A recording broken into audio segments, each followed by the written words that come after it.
बिस्मिल्लाहिर्रहमानिर्रहीम बिस्मिल्लाहिर्रहमानिर्रहीम अस्सलामुअलैकुम रहमतुल्लाहि बरकातुहू रब्बी यस्सिर वला तुअस्सिर व तम्मिम बिल खैर। आज हम अल्फाज मायने लेंगे। अब हम पहले पर देखेंगे क्या है यहाँ पर। बादू, बादू यानी बात के लिए कहा जाता है। अब हम उस दूसरे पर देखेंगे क्या है यहाँ पर। यनामु, यनामु यानी वो सोता है। अब हम नीचे देखेंगे क्या है उसके बाद। यहाँ पर देखेंगे हम मुअद्दबुन, मुअद्दबुन यानी मुहज़्ज़िब बाअदब के लिए कहा जाता है।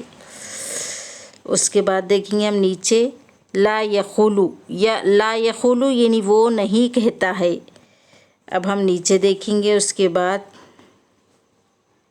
यहाँ पर शैयन, शैयन यानी कोई चीज़ कुछ के लिए कहा जाता है। अब हम नीचे देखेंगे उसके बाद यहाँ पर ला यरफ़उ, ला यरफ़उ यानी वो नहीं उठाता है। अब हम नीचे देखेंगे उसके बाद फ़ौक़ा, फ़ौक़ा यानी ऊपर के लिए कहा जाता है।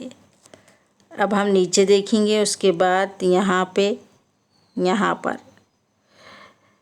देखेंगे हम अल किबारू, अल किबारू यानी जमा बड़े बुज़ुर्ग के लिए कहा जाता है। आज हम यहाँ तक ही लेंगे, इसके आगे के एपिसोड में हम आपको बाद में बताएंगे।